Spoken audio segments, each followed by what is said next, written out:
I was going to see if I could go live, but I don't think my channel is set up to be able to do that.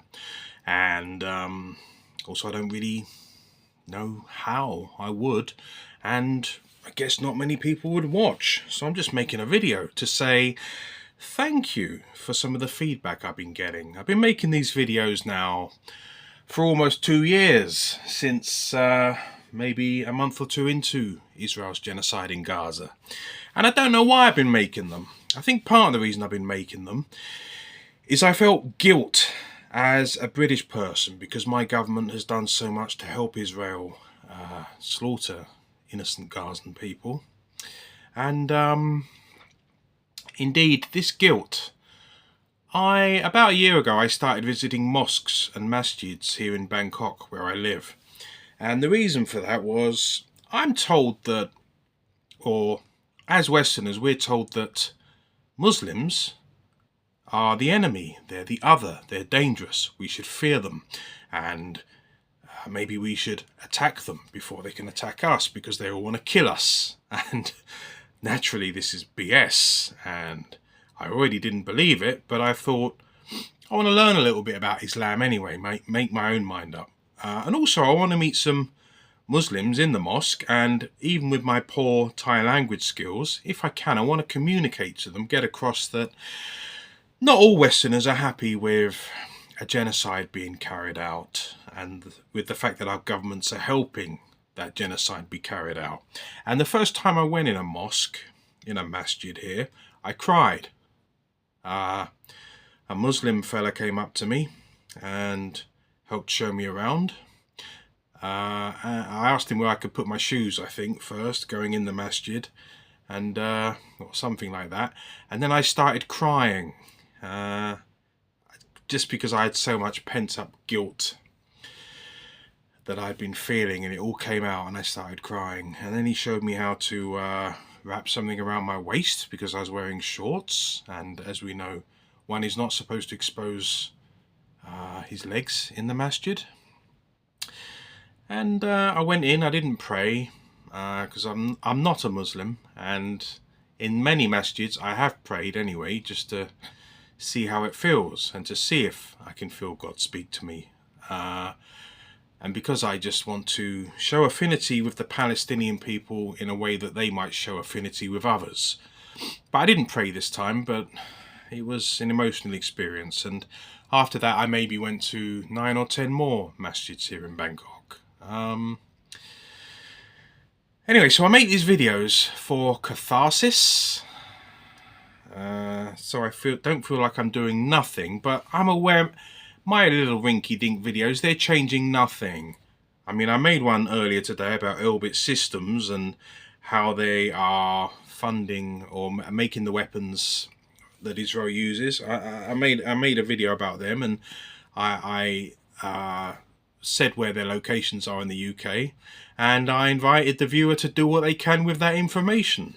Not suggesting anyone should do what the Palestine Action people did that got them labelled as a terrorist group, but I'm not going to criticise people if they do something to stop weapons being produced that are used to murder people. So yeah, it's for my catharsis. Maybe it makes you feel less alone. Maybe it helps you if you're a Muslim or an Arab or someone in the global south or a brown person to see a pink person like me express solidarity. But I've been very humbled to have people who, based on their usernames, I think they will be Muslim, and they're saying to me, "Thank you, sir," under my videos. "Thank you for speaking out. Thank you, sir." And that's very humbling, because it's the very least I can do as an Englishman. When my government and most of the media in my country are supporting Israel, I know a lot of the people aren't, but a lot of the people are, or too many people are ignorant to it, or not doing anything to oppose it.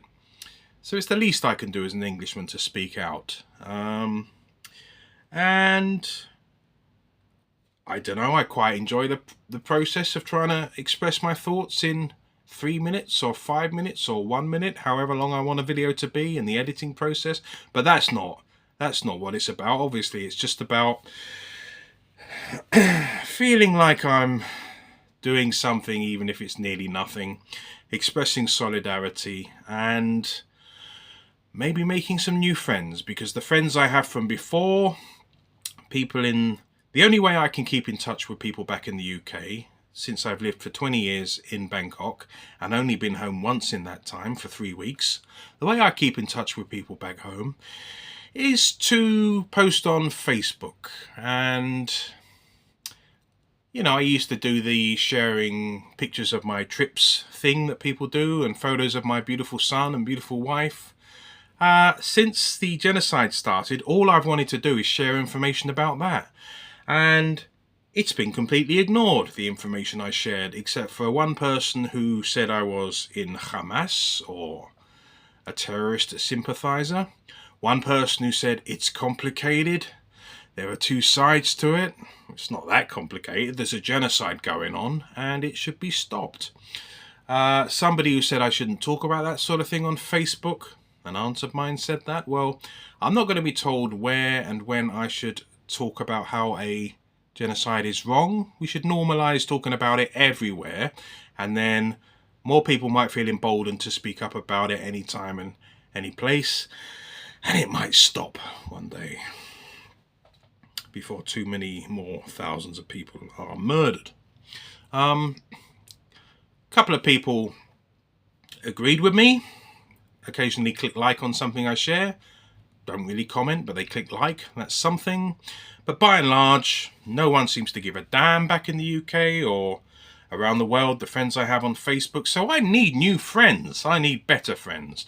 I've made a Tunisian friend since I started making videos, and she's taught me a little bit about her culture, and it's an interesting experience getting to know a new friend. And maybe you'll become my friend, because you are a person who cares about genocide, and maybe you're better than one of these old friends I had. And maybe we're not supposed to keep the same friends for all our lives, because we change. And maybe I'm not the same person I was 20 years ago, and maybe that's a good thing, and I have nothing in common with those people now from back then. Anyway, this is a long one, 7.5 minutes, and if anyone's still watching, I will be absolutely amazed. This is just a video, me just talking to the camera without a script, which I like to do because I'm too lazy to write a script. And really, the main impetus for me making this video, apart from showing this lovely Palestinian flag, was to say thank you for thanking me. If you're calling me sir, you're being far too polite. It's the least I can do to support Palestine, generally oppressed people anywhere, especially when those oppressed people are being oppressed because of my government helping the oppression to happen. So that's over 8 minutes now. I'll say peace, cheers, free Palestine. From the river to the sea, Palestine needs to be free, inshallah, in our lifetimes. Yeah, I'm an agnostic, I'm not an atheist. There might be a God, and if there is a God, inshallah, he will free the people of Palestine. Thank you.